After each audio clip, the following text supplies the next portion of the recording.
Hi, everyone. Welcome to another edition of the JB Show. Today I'm going to be talking about NBA free agency, which started Sunday, June 30th at about 6 p.m. Eastern Time. Now, what I'm going to start with isn't exactly any free agent, but a big trade.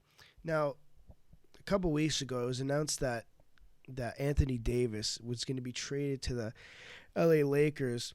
And the trade looked like Lonzo Ball, Brandon Ingram, Josh Hart, and 3 first-round picks, which included the number 4 pick in the 2019 draft. Now, if you ask me, that is a crazy amount for Anthony. 1 year, right now. It is 1 year of Anthony Davis, but it's pretty obvious that he's going to stay here long term. Or stay there long term. Team up with LeBron, potentially someone else. Now, the situation is quite messy there because the trade isn't going to go through until July 6th, which is a couple days from now. But if they waited until July 30th, the Lakers would have had $32.5 million in cap space, and they could have used that 4th overall pick in the draft as salary, but they didn't do that. They didn't think that through, so now they're stuck with less than max. But Anthony Davis declined his $4 million trade bonus because he wanted to go to the Lakers, and the Lakers found a way to get rid of the rest of their contracts. So right now, it's just Anthony Davis, LeBron James, Kyle Kuzma, and whoever else they bring in free agency. Now, the reason I'm bringing this up is because there is one name out there, and it would not be smart of me not to talk about this. Kawhi Leonard, and 2-time NBA champ, 2-time Finals MVP, just won with Toronto. Where is he going? Now, from what I've read, he met with the LA teams yesterday, and he's going to meet with Toronto today or tomorrow. Where does he go? As someone who's from Toronto, it's very easy for me to pick Toronto, but we have to look at the pros and cons. If he comes back to Toronto, yes, he gets the most money. Yes, he gets to play for a good team for the foreseeable future. Hopefully, if everything goes right, the Raptors have developed players, have drafted players, have brought players from overseas to play on this team, and I think it's worked out. Fred VanVleet's great off the bench. Norman Powell's great off the bench. OG didn't play as well this year, but I think he could be great next year if he's put in the role. Now, he didn't get to play for a lot of the playoffs because he had appendicitis, but I think he would have been a very deciding factor in any of those series. Even though they won, having OG Anunoby is maybe it's not a difference maker, but with the teams they were facing, aside from the Warriors, it was really up to the bench. Against the Bucks, I think they're other than Kawhi going ballistic in some games, their starting lineup was equal. Against the 76ers, same thing. But it's the bench that I think matters. Having OG on the bench, having Serge Ibaka as your 6th man or 7th man is incredible. I think he could be a starting center. He essentially was a starting center before Marc Gasol came. He split time with Jonas Valanciunas. Now, what does he get from going to LA? No. Either the Clippers or the Lakers. Now, if he goes to the Lakers, he gets to play with LeBron, Anthony Davis, and Kyle Kuzma. When you read that, that's four players. they're missing a point guard. But with that lineup, does it really matter who their point guard is? I really don't think so. That is a killer starting four. I can't imagine who the fifth person would be. Now, there were reports that Kemba Walker was also going to LA, but he ended up going Boston, replacing Kyrie Irving. So that's kind of out of the question. And if Kawhi Leonard signs in for the Lakers, out of the question too. Kemba Walker was. I do not think Kemba Walker was ever going to be an LA Laker. No. If he signs with the Clippers, it's for a different reason. I think they're in a kind of similar situation to the Raptors. They have a good starting team, but they need that player. They need that player that takes them over the hump. Next year is a very important year for the Western Conference. Klay Thompson is injured. So that and KD left. DeMarcus might not go back to the Warriors either. It could be a very interesting Western Conference. Now, any team in the West knows right now that they need to jump on top of this. I mean, we saw the Warriors jump on top of it by grabbing D'Angelo Russell from the Brooklyn Nets, which I thought was quite interesting, and I'll get to later. But going to the Lakers or going to the Clippers are two very different scenarios. With going to the Clippers, we know, or most people would say that the Lakers are the team in LA. The Clippers are like the little brother to the LA Lakers. They know that. Now, why is that important for Kawhi? We know Toronto fans, Spurs fans know that Kawhi likes to stay. He's a quiet guy. He doesn't like to do a lot of talking. He likes to stay in the dark. That is exactly what's going to happen in for the Clippers. And he'll still be their number one guy.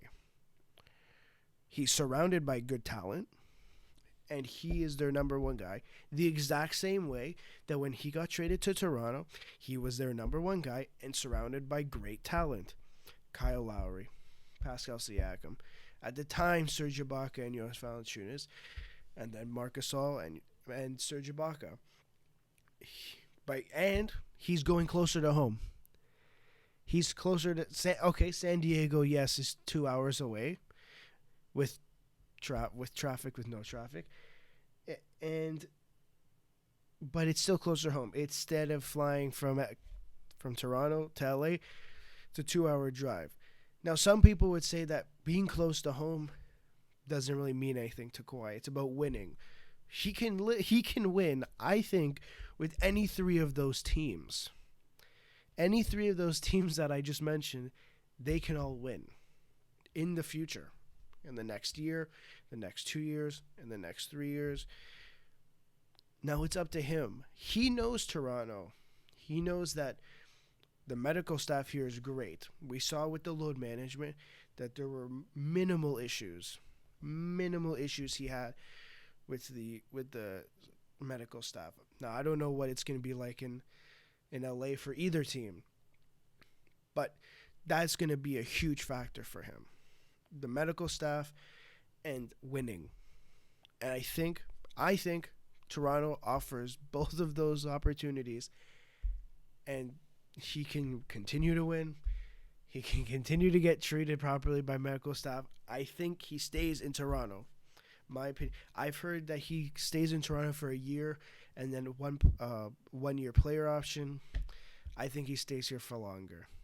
I don't see why he wouldn't, but I'm not in Kawhi's head, and to be honest, I don't think anyone knows what Kawhi is going to do. Now, let's get to the good stuff. There were some huge contracts given out just on the Sunday alone. Klay Thompson signs back with the Warriors, 5 years. Now, it was reported that if the Warriors did not offer him 5 years and add a max contract, that he was going to go to the Lakers But now we don't have to worry about that. He's staying with Golden State and is going to get $189.9 million over the next 5 years. Tobias Harris staying with Philly. Personally not a surprise to me. Chris Middleton staying with Milwaukee. Not a surprise. Porzingis staying with Dallas. Not surprised. Now, Jimmy Butler, I thought was interesting. There were a lot of rumors that he was going to head to Houston. And I know there was a couple people who didn't think that was a good idea, saying playing with Chris Paul, playing with James Harden, those three wouldn't fit together. And it was reported that if Jimmy Butler signed, they would trade Clint Capella, who's their star center. Now, that leaves the three. So those three are your big three players in Houston. Now, would they win? I'm not too sure. A lot of people said they wouldn't win. I don't think they're winning. They're going to win now. Now, all these teams are stacking up, and the Houston Rockets are kind of sitting there with Chris Paul and James Harden, where there's reportedly problems. I don't see them winning next year. There's teams I see getting past them, other than Golden State. Now, here's an interesting one. Kemba Walker to the Boston Celtics. What does that mean? They lost Al Horford, went to Philly, so there's their center, and they lost Kyrie to Brooklyn. But bringing in Kemba Walker, he's been with Charlotte. Charlotte has been an okay team. Made the playoffs a couple times. Made the playoffs. He's a great point guard, but I think he has those leadership skills that maybe Kyrie doesn't. Now, don't get me wrong. I'm not dissing Kyrie. I'm not saying Kyrie isn't good. I'm just saying Kyrie played with LeBron for a lot of his career. LeBron is LeBron. I don't know how to explain this to people. He has those skills that command the room. He's had those skills when he played in Miami, and he learned those skills, right? LeBron didn't just magically develop those skills. He was in the room with Dwayne Wade. He learned that from Dwayne Wade. Now, I don't know why Kyrie didn't learn it, but Kyrie wasn't able to control the room. I saw a couple times him throwing the blame on other players or on a group of players, which is okay, which is fine, but that's not how you bring a room together, especially a group of young players. Kemba Walker, on the other hand, I think can do that. He's kind of forced himself in that group of players in Charlotte, where he's had to hold the ship together for quite a while. Now, here is an interesting one that I already brought up. D'Angelo Russell went from Brooklyn to Golden State, was offered a max contract at max contract at $117 million over the next 4 years. Do I think he stays in Golden State? No. I'm going to explain to you why. The Warriors have three players who will kind of command the ball. They have Steph Curry, or they have three shooters. Let's say that. Curry, Klay Thompson, and D'Angelo Russell. Shooters. No question. Klay Thompson's injured next year, so you put D'Angelo Russell into a spot. Will it work? I think it will work. But after next year, I find it a little hard to believe that that's going to work. Now, what can they do with D'Angelo Russell? Easy. Flip him. DeMarcus Cousins isn't coming back, or reportedly not coming back. Flip D'Angelo Russell. Go get a center. Go get a small forward. Because you're not.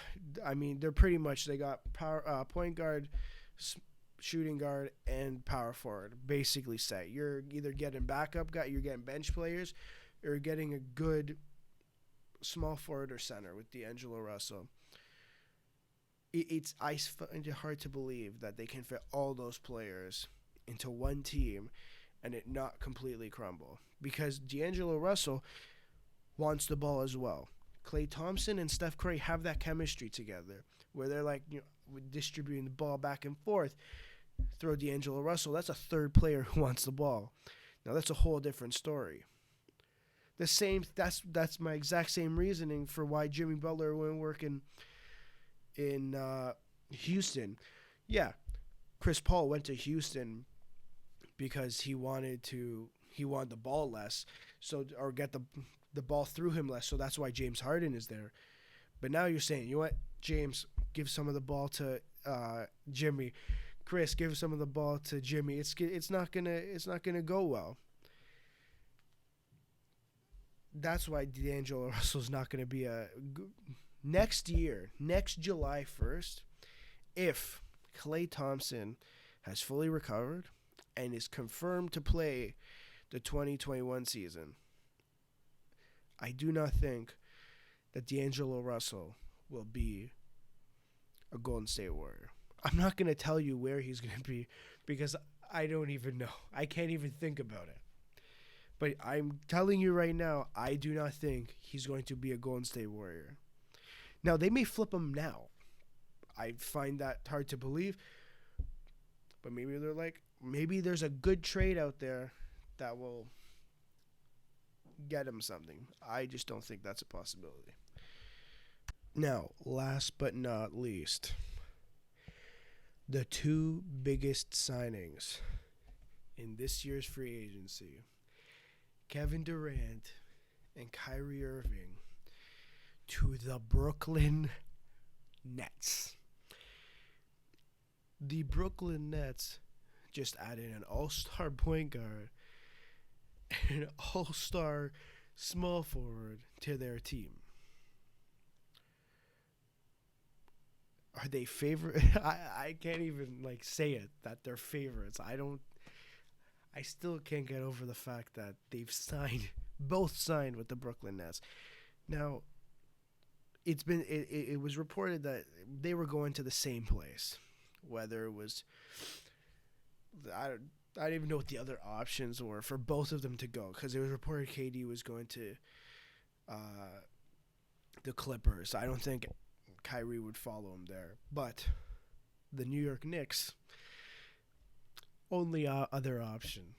The New York Knicks missed out on Kyrie Irving and Kevin Durant. Who did they sign instead? Julius Randle, Taj Gibson, and Bobby Portis. Yep. Those three players. Those three, and Reggie Bullock from the Lakers. Those three players they signed. Instead, they wouldn't offer KD max contract, and I don't even want to think about what happened with Kyrie. This team missed out on Kyrie Irving, Kevin Durant, and let's add Kemba Walker, because before I even thought about it, a couple months ago, I said that if Kyrie Irving did not go to the New York Knicks with Kevin Durant, Kemba Walker would go. They signed none of them. I don't even know how this is possible.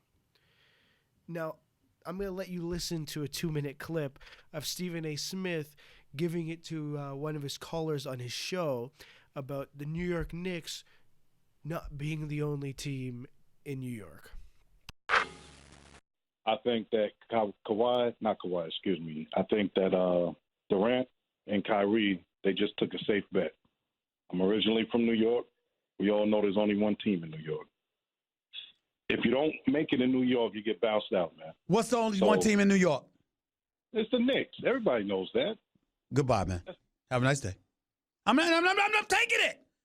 I'm not doing it. Y'all think I'm playing. You think I'm playing. You're not going to sit up here and have the wool over your eyes. We're not doing this anymore. You can't say it's just one team in New York and we all know who it is, and it's the New York Knicks when KD and Kyrie are about to land in Brooklyn. That's just an ignorant statement. It's just an ignorant statement, and I'm not taking it anymore. We're not going to sit here with the wool over our eyes anymore. The Brooklyn Nets have taken over New York. Now, don't get me wrong.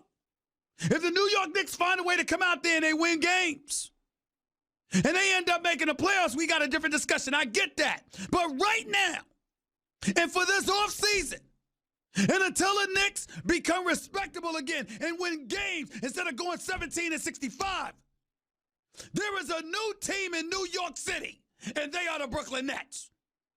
I'm not taking it anymore. We're not going to be able to, we're not lying to New Yorkers no more. We're not doing it. And this is the flagship station for the New York Knicks, and I'm still telling y'all, you cannot have two marquee NBA champions pick Brooklyn over Broadway and then still say there's only one team, it's the New York Knicks. No, I am not lying to my listeners. I will not do it. I'm not doing it. Now, let me read you the starting lineup with KD and Kyrie.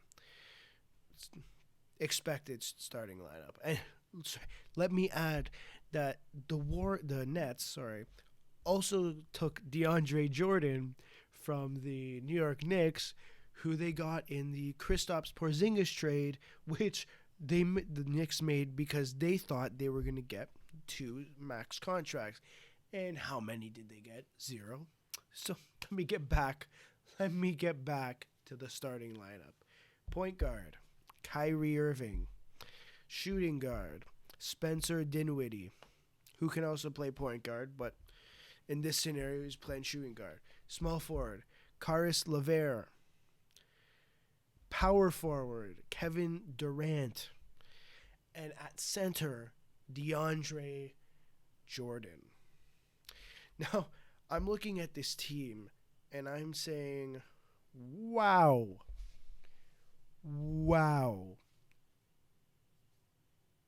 I can't tell you where this team sits at the end of next season. Now, KD isn't playing at all next season, so this lineup that hypothetical lineup I'm creating wouldn't be possible until the 2020 and 2021 season. So you remove Kevin Durant, you add a player there, and you still got a very good team. Very good team. You have an excellent ball handler, good center, and great players to surround Kyrie Irving just for next year alone. Now, last season, the Brooklyn Nets finished 42-40, and they finished 6th in the Eastern Conference. With Kyrie Irving and DeAndre Jordan alone,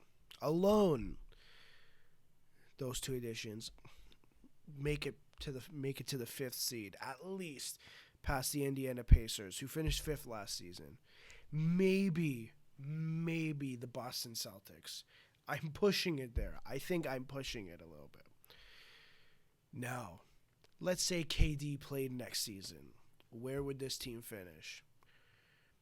If Kawhi stays with the Raptors and everything goes well, I think this team finishes 3rd in the Eastern Conference behind Milwaukee and Toronto.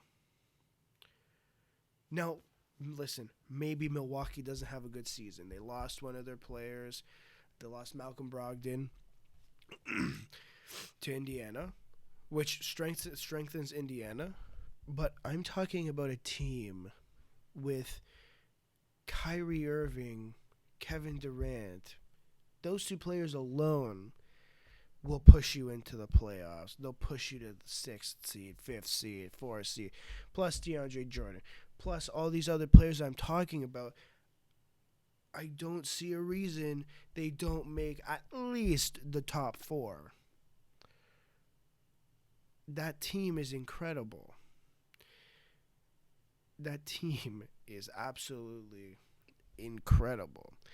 And next year, the Eastern Conference is going to be quite interesting, especially Milwaukee. The battle between Milwaukee, Toronto, Philly, Boston, and Brooklyn, I think, will be very interesting. Not to mention now Indiana, who finished 5th, and added Malcolm Brogdon with Victor Oladipo and everyone else they have. The Eastern Conference next season will be just as interesting as the Western Conference, with Golden State not having Klay Thompson, probably not having DeMarcus Cousins. OKC will probably have a great season. Houston, Portland, Denver, Utah. These teams are only getting better. Denver, most young players. Portland, youngish players. Houston, they're not getting younger. Chris Paul and James Harden aren't getting any younger, but they're still shooting great. OKC, Westbrook, Paul George. The Clippers. Imagine if the Clippers get Kawhi. Imagine if the Lakers get Kawhi. Next season, the LA Lakers will make the playoffs. No questions. No questions. Who will they replace? I don't know.